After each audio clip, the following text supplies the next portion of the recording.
Kwa talib ilmu atakikana aanze na misingi ya ilmu, na ilmu huwezi kuiparamia ukaichukua kwa pamoja. Wa an ya'tu buyuta al-ilmi min abwabiha. Bismillahir Rahmanir Rahim.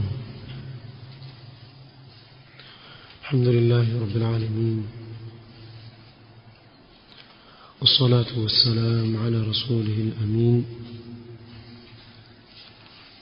محمد وآله وصحبه أجمعين. أما بعد.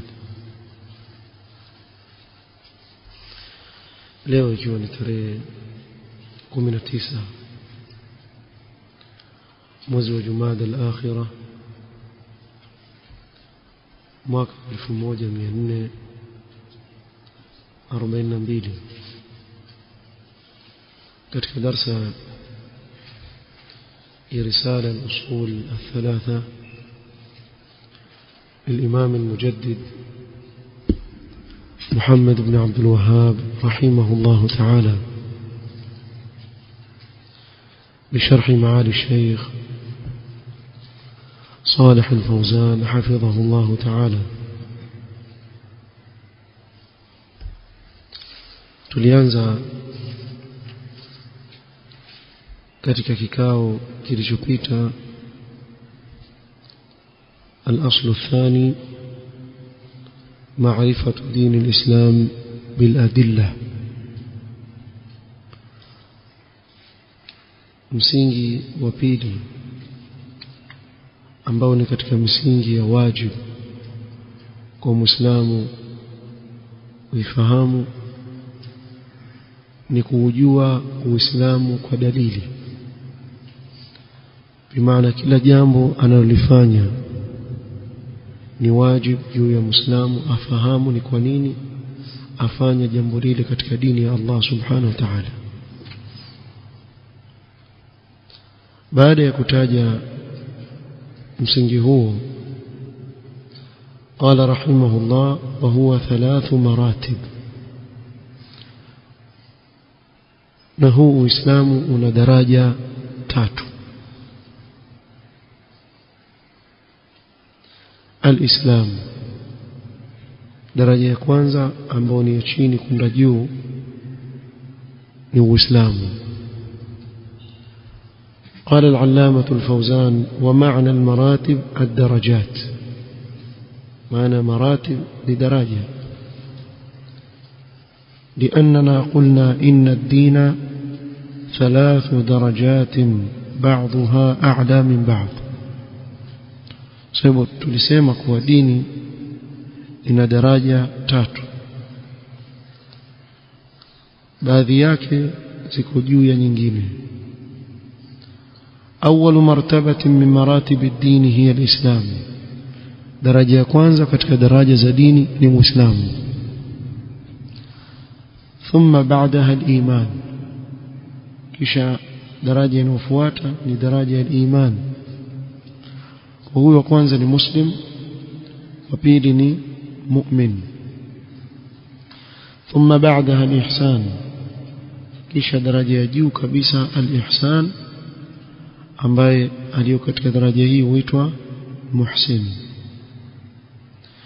فالإسلام أوسع والإيمان أضيق من الإسلام والإحسان أضيق من الإيمان. Uislamu ni mpana zaidi. Bimaana ikiwa tutachora boma, Uislamu utakuwa juu, kisha tuchore tena boma la pili, itakuwa ni imani. Bimaana hapo ni wengi, kisha waumini wapungua, kisha daraja ya ihsan ni ndogo zaidi, bimaana ni wachache zaidi waliofika daraja hiyo. Kwa kila daraja ikipanda yazidi kufinyika. Mwanzo mtu huwa Muislamu, kisha upanda daraja akawa nani? Mu'min, kisha upanda daraja akawa muhsin. sio kila Muislamu ni mu'min, lakini kila mu'min ni Muislamu, na sio kila mu'min ni muhsin, lakini kila muhsin ni mu'min na ni muslim. kwa hawezi kufika daraja ile ya juu isipokuwa amepita katika hizo daraja za chini yake. Fadairatul islami wasi'a, boma la Uislamu ni pana zaidi. المنافقون يدخلون فيها إذا انقادوا إلى الإسلام وأظهروه والتزموا به ظاهرا. kiashakuwa mpaka wanafiq pia waingia katika boma lile ikiwa watajisalimisha katika Uislamu na kuudhihirisha Uislamu na kushikamana na dhahiri yao na Uislamu. Sisi tutawaambia nani? Hawa ni Waislamu. Kilichoko ndani ya nyoyo zao hakuna anayejua isipokuwa nani? Allah subhanahu wa ta'ala. Na ndio maana Mtume sallallahu alaihi wasallam hata wale ambao alikuwa yuwajua kuwa ni wanafiki, si wa kweli katika yale, lakini kwa kuwa wamedhihirisha kuwa wamenyenyekea katika Uislamu na wamedhihirisha kuufuata Uislamu, akawahukumu kwa nini? Kwa dhahiri yao, kwa kila alichojidhihirisha nacho. idha sallu ma'a almuslimin وزكوا مع المسلمين أو وزكوا وعملوا الأعمال الظاهرة يسمون مسلمين. ikiwa wataswali kwa mfano na Waislamu, watoa zaka na Waislamu, wafanya amal za dhahir pamoja na Waislamu, hawa wataitwa nani? Waislamu. watutabaqu alayhim ahkamul muslimina fi dunya, na Waislamu watatabikisha ahkam za Uislamu hapa duniani juu yao. Bimaana vile vile unavyoamiliana na Muislamu na yule utaamiliana naye vile vile. falahum ma lilmuslimina wa alayhim ma ala almuslimin, zuri la Waislamu na wao pia watapata, na lolote ambalo litakuwa dhidi ya Uislamu, Waislamu watasimama na wao. lakinnahum fil akhirati fi ad-darki al-asfali min an-nar, lakini kesho akhira watakaa katika tabaka la chini kabisa la moto, waliyadhu billah, sababu wanafiki. Lakini hapa duniani nani ambaye yajua kilichoko ndani ya moyo wa mtu? Kuna anajua. Kwa tutamhukumu mtu kwa namna anavyojidhihirisha, kama alivyosema Umar ibn al-Khattab radhiyallahu anhu arda, man adhhara lana khairan amanna, yule atakayetudhihirishia sisi khairi tutakuwa na amani na yeye, sababu tudhihirishia khairi. Sisi hatukuamrishwa kuchungulia kilichoko ndani ya nyoyo za watu, Allah ndiye anajua. Na upande wa pili, mwenye kudhihirisha shari atachukuliwa ni mtu wa shari, hata akisema kuwa mimi ni mtu wa khairi, sikukusudia shari. Maadamu wadhihirisha shari, wewe utahukumiwa kuwa ni mtu wa shari. Kwa utahukumiwa katika huu ulimwengu kulingana na kile unachokidhihirisha. Kisha kesho mbele ya Allah subhanahu wa ta'ala, Allah subhanahu wa ta'ala ndiye atakayekuhukumu wewe. Ikiwa ulikuwa ni mkweli, basi atakulipa khair. Ikiwa ulikuwa ni muongo katika kile ulichokuwa ukidhihirisha, basi waingia katika hili في الدرك الأسفل من النار. لأنهم ليس عندهم إيمان وإنما عندهم إسلام ظاهري فقط. sababu wanafiki hawana iman, wao walichonacho ni ule Uislamu wa dhahir pekee yake. Kwa tahukumiwa, huu ni Uislamu wakusanya wengi. Kila anayedhihirisha dini ya Allah subhanahu wa ta'ala kuifuata ataambiwa ni Muislamu. Na ndio pale walipokuja wale mabedui wakamwambia kuwa Mtume sallama amanna, qalat al-a'rab amanna qul lam tu'minu walakin qulu aslamna. Msijipandishe daraja ya juu sana, mwanzo ingieni kuwa nyinyi mmesilimu, mmekuwa waislamu, kisha ndio mtapanda daraja ya kuwa na imani, ikiwa mtakuwa na hizo sifa za waumini. Na ndio yule sahaba Mtume sallallahu alaihi wasallam alipokuwa akigawanya ngawira akamwambia, ya Rasulullah, law a'taita fulanan fa innahu mu'min, law ungempa fulani kwani yule ni mu'min, qala au muslim, sema muislamu. Huwezi kujua nani alifika daraja nini ya imani. so huyu ni muslim akamkataza yule sahaba kumuita mwenzake nani mu'min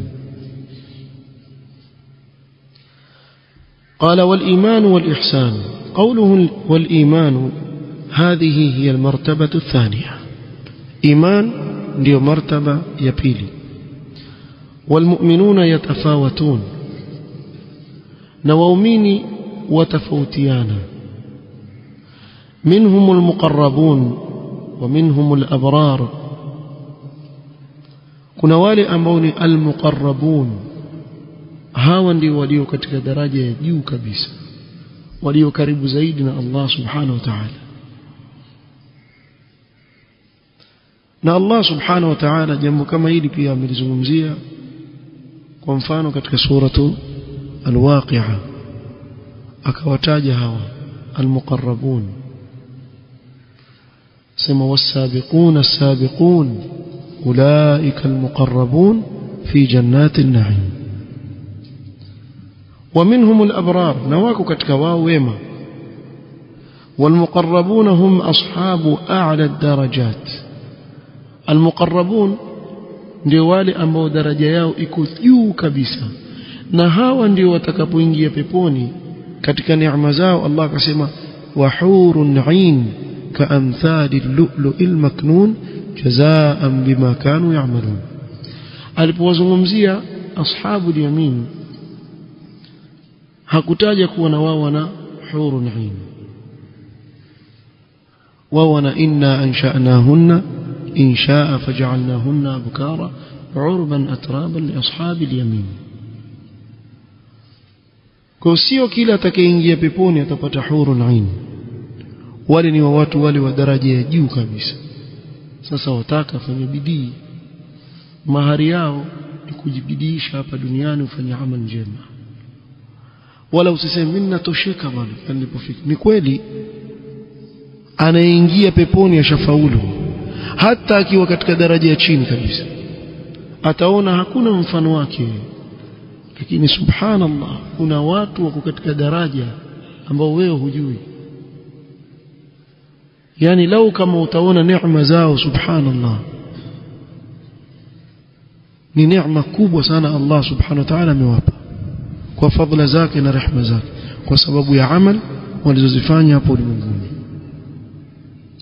والابرار دونه الابرار وكوتشيني المقربون نهوا ومنهم الظالم لنفسه وهو المرتكب للكبائر التي هي دون الشرك نواpo kati ya wao waliojidhulumu nafsi zao ambao ni wenye kufanya madhambi makubwa ambao ni chini ya shirka فهو مؤمن فاسق ni mu'min lakini fasiq afanya maasi kwa haimaanishi kuwa mu'min ni lazima awe 100% ndio aitwe ni mu'min huyo pamoja na kuwa hii daraja anaijua nani Allah subhanahu wa ta'ala peke yake mja hawezi kusema ana mu'minun lakini aweza kusema ana mu'minun insha Allah fa istithna anapotaka Allah subhanahu wa ta'ala nitakuwa mu'min au mu'minun naqisul iman huyu aitwa ni mu'min ambaye imani yake na nini pungufu na hawa Allah subhanahu wa ta'ala amewataja katika aya sura Fatir qala ta'ala thumma awrathna alkitaba alladhina istafayna min ibadina kisha tukawarithisha kitabu wale tuliowachagua katika waja wetu waliochaguliwa katika waja wa Allah nani faminhum zalimun li nafsihi katika wao kuna wale waliojidhulumu nafsi zao kwa kufanya madhambi katika madhambi makubwa wa minhum muqtasidun na katika wao wako wakati na kati wa minhum sabiqun bil khairat na katika wao kuna wale ambao wametangulia mbali kabisa katika mambo ya khairi biidhnillah lakini yote hayo ni kwa idhni ya nani kwa idhni ya Allah bimaana kwa fadhila zake Allah subhanahu wa ta'ala watakuongoka kwao ni kwa fadhila ya Allah subhanahu wa ta'ala dhalika huwa al-fadlu al-kabir وقوله والإحسان هذه هي المرتبة الثالثة وهي الإحسان مرتبة تاتو مرتبة إحسان وهي أن يحسن العبد فيما بينه وبين الله في عبادة الله عز وجل nao ni mtu atengeneze alaka mafungamano yake baina yeye na Allah subhanahu wa ta'ala katika kumwabudu Allah subhanahu wa ta'ala akawa atafanya vizuri ibada zake. وذكر النبي صلى الله عليه وسلم الإحسان فقال نمتوم صلى الله عليه وسلم alipotaja daraja ya ihsan akasema al-ihsan an ta'budu Allah ka'annaka tarahu, ni kule mja kumwabudu Allah subhanahu wa ta'ala kana kwamba amuona. Yani tasawwar lau kama wamuona Allah subhanahu wa ta'ala kwa mfano mbele yako utafanya ibada namna gani? fa in lam takun tarahu fa innahu yarak, bimaana hii daraja ikiwa huwezi kuifikia basi muabudu Allah subhanahu wa ta'ala ukiwa wahisi kuwa Allah subhanahu wa ta'ala akuona wewe. muraqaba ay yakunu indaka ilmun yaqiniyun anna Allah yaraka aynama kunt, una ilmu ya yaqini kuwa Allah subhanahu wa ta'ala akuona kule uliko, popote ulipo Allah subhanahu wa ta'ala akuona. alladhi yaraka hina taqum wa taqallubaka fi as-sajidin. kwa hivyo muabudu Allah subhanahu wa ta'ala katika hali kama hii, na bila shaka anayemwabudu Allah katika hali kama hii atakuwa amwabudu Allah subhanahu wa ta'ala kwa ikhlas, na afanye ile ibada kwa upeo wa ule uwezo anaoweza kujikaribisha nayo kwa Allah subhanahu wa ta'ala. قال وقوله أو قال رحمه الله تعالى وكل مرتبة لها أركان، na kila daraja katika hizi daraja ina nguzo zake, kuna nguzo za ile daraja. قال قوله وكل مرتبة لها أركان، والأركان جمع ركن، أركان نوينجي ونينو ركن، وهو ما يقوم عليه الشيء، nguzo kile ambacho chochote usimama juu yake, kama mfano nyumba ina nguzo zake. فأركان الشيء جوانبه التي يقوم عليها ولا يقوم بدونها، nguzo ya jambo lolote lile ni zile sehemu ambazo kwa ajili yake kile kitu usimama, bila ya nguzo zile kile kitu hakiwezi kusimama. watakunu bidakhili shay'i, na nguzo huwa ndani ya kitu, haiwi nje, sio hata katika nguzo hisi hizi ambazo tuziona, nguzo huwa ndani ya nyumba, sio ndio zisimamisha ile nyumba. khilafu shurut, kinyume na sharti, masharti, فهي تكون خارج الشيء، masharti huwa nje ya ile ibada. مثل شروط الصلاة فهي خارج الصلاة قبلها، mfano masharti ya swala, masharti ya swala yako nje ya swala kabla ya kuingia katika swala. kwa mfano tahara ni sharti katika masharti ya swala, tahara mtu jitahirisha kabla ya kuingia katika swala. kadhalika kuelekea qibla ni sharti katika masharti ya swala, mwanzo mtu yuelekea qibla kisha ndio yuanza kufanya ibada yake ya swala. kwa masharti huwa nje ya ibada. واما اركان الصلاه فانها بداخلها، اما nguzo za swala, nguzo za swala ziko ndani ya swala, nguzo zile ziko ndani ya swala. na hivi ndivyo ilivyo katika ibada zote, masharti yako nje ya ile ibada na nguzo iko ndani ya ile ibada. مثل تكبيرة الإحرام وقراءة الفاتحة، kwa mfano takbiratul ihram Allahu akbar iko ndani ya swala, kusoma suratul Fatiha iko ndani ya swala. فإذا اختل شيء منها فإن الصلاة لا تصح، chochote katika hizi nguzo kikiwa kitakuwa na upungufu kawacha, ile swala haitafanya nini? Haitasih. كما لو فقد شيء من أركان البنيان فإنه لا يقوم ولا يعتمد. kwa mfano jengo hili ikawa hakuna nguzo, lile jengo haliwezi kusimama. namna hiyo ndiyo kila daraja katika daraja za Uislamu ina nguzo zake. قال رحمه الله تعالى فأركان الإسلام 5، nguzo za Uislamu ni 5. Na hili jamani msishangae, wallahi alazim kuna watu katika Uislamu leo waweza kumuuliza nguzo za Uislamu akatatizika. Yalla ankutajia 5, mwambie hazitaji. Kuna wale jamaa uzunguka wakafanya ile maklipu ya kuuliza watu barabarani maswali.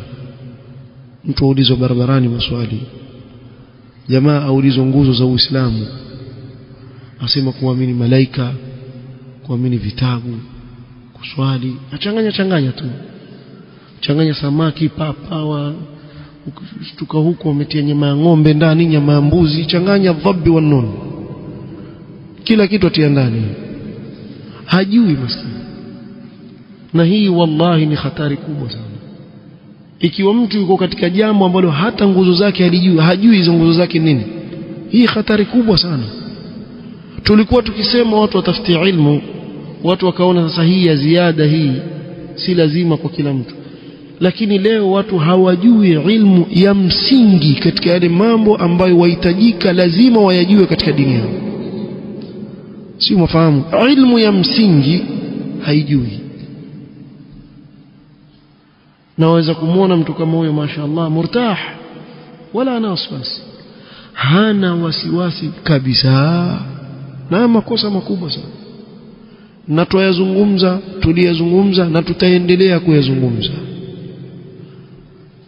mpaka ifikie wakati mtu yuko katika sehemu ambayo ni ya makosa ajue kuwa mimi niko makosani, sina udhuru katika hili ninalofanya. Hivi nikupe mfano, hili jiji la Mombasa hili letu hili, jiji la wajuaji wengi, kuna mtu ana udhuru kuwa asisome dini ya Allah? Ana udhuru gani mtu asisome dini ya Allah na kuifahamu? Lakini utakuta watu pia wazembea katika hili, mtu ajishughulishe na kutoa wakati wake kwenda kusoma. Ndio yale akiulizwa nguzo za Uislamu hajui ni ngapi. Si ajabu kamuuliza nguzo za Uislamu akataja nguzo za imani, changanya. Kwa hivyo arkanul Islam 5, nguzo za Uislamu ni 5. Shahadatu an la ilaha illa Allah wa anna Muhammadan Rasulullah, hii ni nguzo ya kwanza. Wa iqamus salah, sala ni nguzo ya pili. Wa itauz zakah, kutoa zaka nguzo ya 3. Somo Ramadhan na kufunga mwezi wa Ramadhani nguzo ya 4. Wa hajju baitillahi alharam, na kuhiji katika nyumba kongwe ya Allah subhanahu wa ta'ala al-Kaaba nguzo ya 5. قال العلامة الفوزان: لا يقوم الإسلام إلا على هذه الأركان. وإسلام hausimami isipokuwa katika nguzo hizi 5. إذا فقدت فإن الإسلام لا يستقيم. nguzo hizi zikikosekana Uislamu wa mja hauwezi kunyoka. وبقية الطاعات مكملات لهذه الأركان, na bakia ya mambo ya taa mengine kama kuunganisha kizazi, kama kuwafanyia watu wema, kutabasamu katika uso wa ndugu yako Muislamu, kuondoa udhia njiani na mengine mengi ambayo Uislamu umehimiza. Haya mengine ni yenye kukamilisha hizi nguzo. kullu at-ta'ati wa af'ali al-khair, asema wa af'ali al-khair kullaha mukammilat li hadhihi al-arkan. mambo ya taa yote na vitendo vya khairi vyote ni vyenye kukamilisha hizi nguzo. ولهذا سأل جبريل عليه السلام رسول الله صلى الله عليه وسلم بحضرة الصحابة قال: أخبرني عن الإسلام. جبريل alikuja mbele ya masahaba katika sura ya binadamu, hakuja katika sura yake, katika sura ya binadamu. Katika sura yake watu wangekimbia pale. Lau kama Jibril angekuja akaja katika umbile lake ambalo Allah amemuumba nalo, pale kusingebaki mtu. watu wangetafuta kipembe, lakini akaja alayhi salatu wassalam katika sura ya mwanadamu. Hadith maarufu yajulikana kama hadithu Jibril. Kuna maswali akamuuliza Mtume sallam kwa ajili ya kuwafunza nani? Masahaba. Katika maswali aliyouliza alimwambia Mtume sallallahu alaihi wasallam, akhbirni anil islam, nipe habari juu ya Uislamu. Nini Uislamu? قال الإسلام أن تشهد أن لا إله إلا الله وأن محمدا رسول الله وتقيم الصلاة وتؤتي الزكاة وتصوم رمضان وتحج البيت إن استطعت إليه سبيلا. فكتاجي زنغوزو تانو زو إسلام. ففسر الإسلام بأنه هذه الأركان الخمسة. نكون صلى الله عليه وسلم أكوفسير إسلام كونه زنغوزو تانو. لكن حديث ابن عمر بين أن هذه الخمسة هي مباني الإسلام. mtu sema lakini hapa Mtume salama amefasiri Uislamu kwa hizo nguzo tano au kwa haya mambo matano, tumejuaje ni nguzo? Hadithi ya Ibn Umar radhiyallahu anhuma ikabainisha kuwa hizi ndio nguzo za Uislamu. Faqala buniya al-islamu ala khamsin, Uislamu umejengwa na mambo matano, ndio jengo la Uislamu lisimame. Ay anna hadhihi al-khams laysat hiya al-islam kullu, لكنها أركانه ومبانيه التي يقوم عليها بقية الطاعات مكملات ومتممات لهذه الأركان. بمعنى hizi nguzo tano sio Uislamu wote, lakini ni nguzo zake ambazo Uislamu umejengewa juu yake, na vilivyobakia katika mambo ya kisheria ni vyenye kutimiza hizi nguzo tano. Na kama ilivyo kawaida, al-Imam al-Mujaddid rahimahullah katika kila alichokiandika katika vitabu vyake, akitaja jambo lolote lile utakuta mbele asema wadalilu qawluhu ta'ala. Hapa akasema fadalilu shahada, kwa atatoa dalili ya shahada, shahadatu la ilaha illa Allah, kisha ataieleza maana yake na tafsiri yake, na atatoa adilla, atarefusha kidogo katika hilo, kisha atazungumzia dalilu shahadati anna Muhammadan rasulullah, pia atatoa dalili ya shahada ya anna Muhammadan rasulullah. Na hivi ndivyo anavyowalea wanafunzi, kuwa katika kila jambo la dini yako unalolisema lazima nyuma yako ina nini?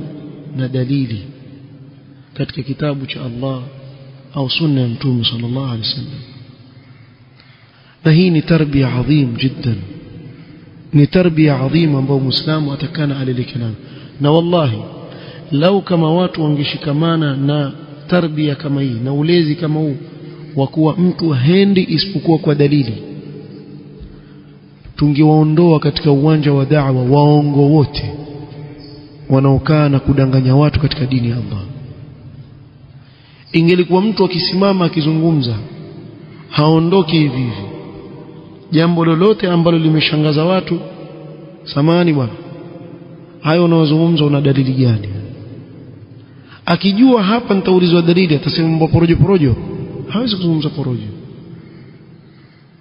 Kwa hivyo itakuwa ni ngumu kwa wale waongo kusimama kuanza kudanganya watu. Na hii ni mojawapo wa sababu kubwa ya ahlul bid'ah kuchukia sana manhajus salaf, kwa sababu ni manhaj na mfumo ambao umesimama katika dalili. Na ndio maana utaona kuwa wakizungumza hii da'wa ya ahlus sunna, ad-da'wa as-salafiyya, hautawaona wakizungumza misingi ya hii da'wa, kuwa kuna msingi fulani au itakidi si sawa katika Uislamu. Hilo utaliona. Kubwa lao labda wafuate walinganizi ambao hawakosi upungufu, waanze kuwazungumza, amekosea katika hili, amekosea katika hili. Binadamu yakosea, lakini ule mfumo manhaji ya salafu salih haikosei. Kwa nini? Kwa sababu ni mfumo uliojengewa katika kitabu cha Allah na sunna ya Mtume Muhammad sallallahu alaihi wasallam, tena kwa ufahamu wa masahaba wa Mtume sallallahu alaihi wasallam. Haukosoleki mfumo. Na wewe kama utakuhakisha, muangalie yoyote anayezungumza hii da'wa, wallahi hatazungumza kuhusu huu mfumo, yeye atazungumza kuhusu fulani. Sasa ndio maana watu ambao wamezoea kutafuta ilmu wakisikia sasa wazungumza nini, hakuna la maana lizungumza. Wewe kubwa utakao uzungumze ankwenda Yemen miezi 6, vitoto vya juzi vile, avaa kanzu fupi, sio avaa nini, basi maneno yatakuwa ni hayo tu. Lakini uhakika wa hii da'wa, miaka nenda miaka rudi, hakuna in capital letters anayeweza kusimama akakosoa chochote katika huu mfumo. Kama vile khurafiyun utaona wakimzungumza al-Imam al-Mujaddid rahimahullah, huyu Muhammad Abdul Wahhab alikuwa hivi, alikuwa vile, lakini hata moja katika wanaoyasema nyuma yao hawana dalili inawasukuma. Na sababu ya wao kuweza kufanya hivi ni kwa sababu wale wanaowasikiliza hawawaambii qul hatu burhanakum in kuntum sadiqin. Bwana tumewasikia sana, mimi naomba wafanye hivi tu. Wale wafuasi wa hawa mashekhe wa kikhurafi, na waomba jamani, ili mfunguke akili, waambieni hawa mabwana tumesikia sana kuhusu hawa mawahabi, mnawaita mawahabi na Muhammad Abdul Wahhab huyu mnayemtukana kila siku.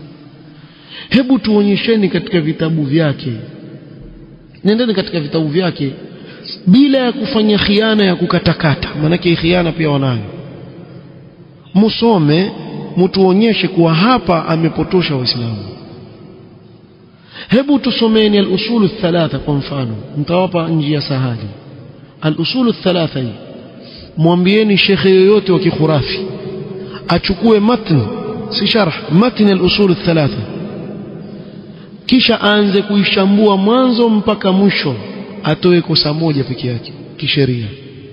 Sikwambia akosei, lakini katika hii al-usul al-thalatha hii mwambie atoe kosa moja tu, aseme hapa amezungumza bila ya dalili, amepoteza watu. Hii challenge haijibiwi. Kabla hamjawaambia, na wahakikishia, na mkitaka kujua kuwa hao mnaoita mawahabi wako kwenye haki, hii challenge hawezi khurafi yote kuikubali. Akianza kuisoma usul thalatha mwanzo mpaka mwisho, jamaa wataanza kumfungulia macho hivi. Sasa si mambo ya kawaida tena, iwatoa na dalili, wewe wapinga lipi katika hili? Kwa hivyo al-Imam al-Mujaddid aliwalea wanafunzi wake katika madalilu ala dhalika, qul hatu burhanakum in kuntum sadiqin. Na hivi ndivyo watakana wanafunzi wawe watalelewa, walelewa katika kila wanachokifuata wawe na nini, na hujja na bayani katika kila wanachokizungumza, si porojo tu. Porojo mtu yote aweza kuzungumza, hata mvutaji bangi pia maskani aweza kuzungumza. Mvutaji bangi yule leo kama atasimama mbele za watu akasema, babangu mimi kwa mfano nilivyokuwa na mosha alikuwa akigeuka hivi na hivi, watu watasema nini?